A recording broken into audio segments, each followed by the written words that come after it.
The last deck I'm going to show off for a while is Wort the Raidmother. This is probably even more hated than Skithiryx, just because it can go from almost no board position, like basically your general and no other non-land permanents, to just winning the game.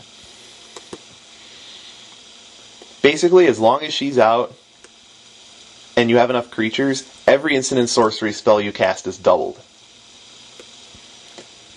Most Wort decks are based around either land destruction or tokens, but I went a bit of a different route. This deck is all about generating mana as fast as possible. The only non-basic land I have in the deck is Dryad Arbor, and the reason why this is because it gives me something to find with Green Sun Zenith for 0. It's basically Green Sun Zenith becomes a 1-mana Rampant Growth, which is awesome. And the rest of the mana base is basic lands to play with a couple of cards and make Wastelands cry. This deck is all about mana. Mana, mana, mana, mana, mana, mana, mana, mana, mana, mana, mana, mana, mana, mana, mana, mana, mana. Did I mention mana? Plays almost every good ramp spell that you can think of. The goal of this deck is to get as much mana out as quickly as possible. Another important thing about conspiring spells is that when you conspire a spell, costs are not copied. So if you conspire a Harrow, you will sacrifice 1 land and search for 4. Another thing about conspiring spells is that additional things like Kicker are copied. If you conspire a kicked spell, the copy is kicked and you only have to pay the kicker cost once, which is awesome. There's really not much to say about this deck. This is probably the most mindless deck I have. Collective Voyage and New Frontiers are in here because giving everybody mana isn't a bad thing, because I can use it better than they can. It just overflows the field with lands, and it generally gives me enough land, even if I only cast it for 6 or 7, to be able to kill a good portion of the table when I untap. The other section of mana, besides just searching for it, is mana doubling things. They don't all double, although a couple of them do. Like Vernal Bloom makes Forest tap for 2. Keeper Progenitus makes all my lands tap for 2 because Dryad Arbor is a forest. Magus of the Candelabra and Candelabra of Tawnos basically double my mana supply, even counting other mana doublers into effect. Like, let's say you have Heartbeat of Spring, which doubles all lands, and a Vernal Bloom. You can tap 5 lands for 15 mana. Spend 5 mana to untap 5 lands, so you're up 10 mana. Which is a ridiculous amount, but it's not hard for this deck to produce. Mana Reflection doubles mana, Gauntlet of Power doubles mana, Mana Flare doubles mana. Okay, Doubling Cube is awesome. At the cost of 3, it doubles your mana supply. It's not useful at all until you have 7 or more mana in your mana pool, but after that it just scales so nicely. Cage Sun is really just another Gauntlet of Power. Should go in every monocolored deck, and even some 2-color decks like this one, where the mana is heavily skewed towards 1 color.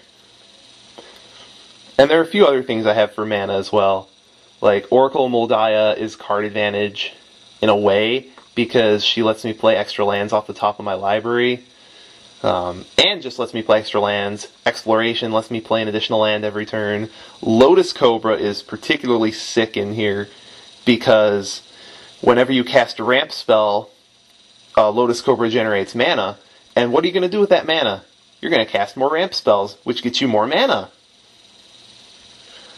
I have Amulet of Vigor in here. This is another reason why I like New Frontiers, is because if you have this and then you cast New Frontiers or Collective Voyage, all the lands that you get with it are going to untap and you can use them. And then I have Early Harvest. This is one reason why I'm playing so many basic lands, so I can use it to untap all my lands, except for Dryad Arbor if I have it. But it just increases your mana production so much. This plays a lot like the Heartbeat combo that was around during Ravnica block and Kamigawa block. And then Rude Awakening, I rarely entwine this, but I have before. The reason why I don't entwine this is because the creatures off Rude Awakening are colorless. If they were green, then that would give me enough Conspire fodder for a turn to just explode.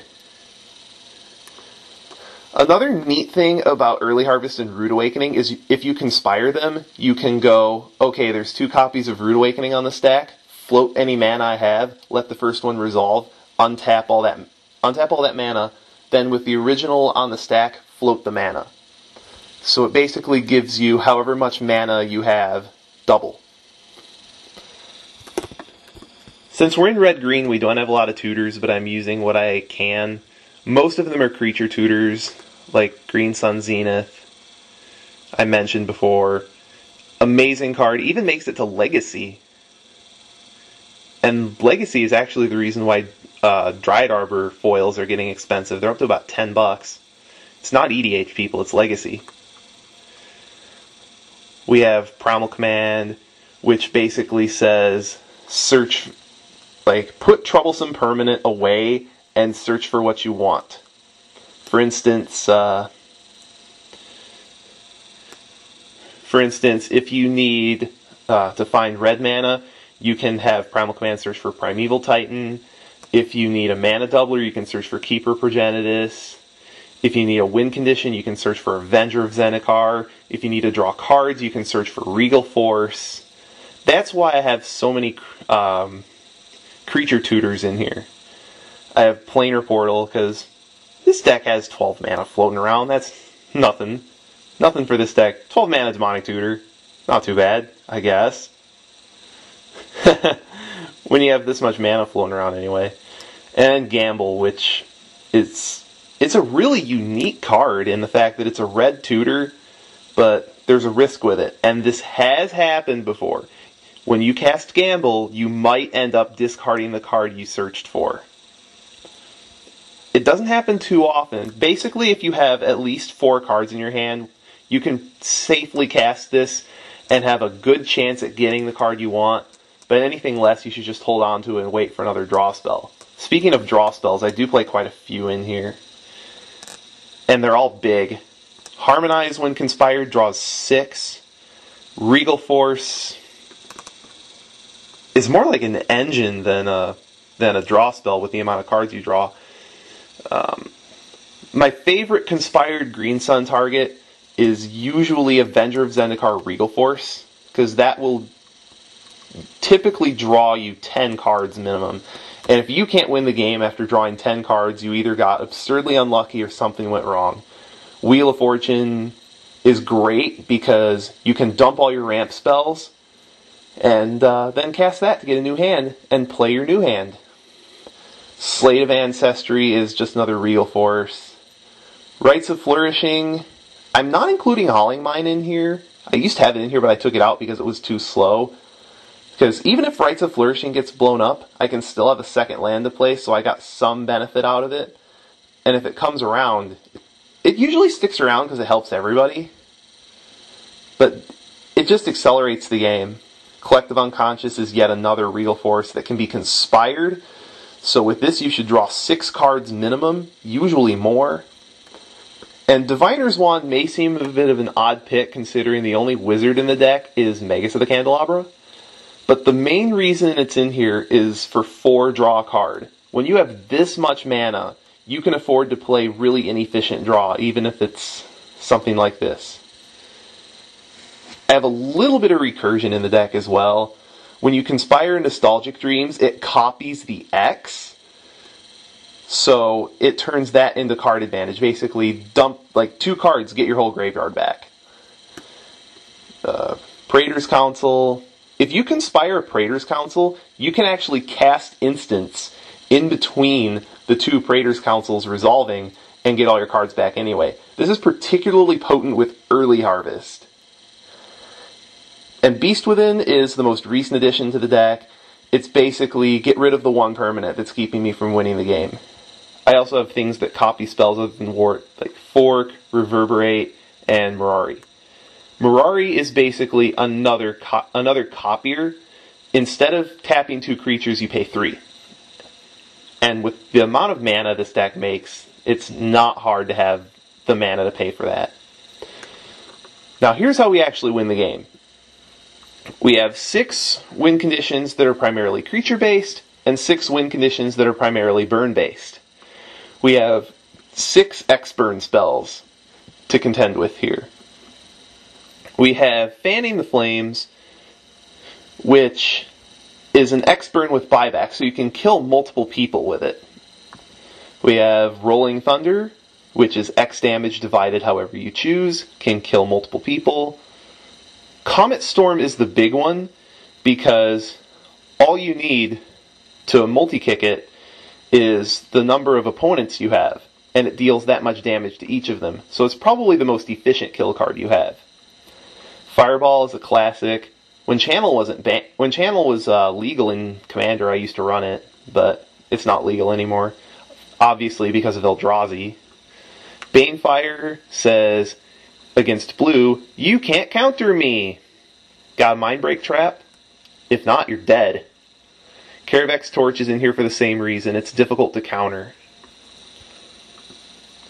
And the creature-based win conditions are Urabrosk exclusively because of Genesis Wave.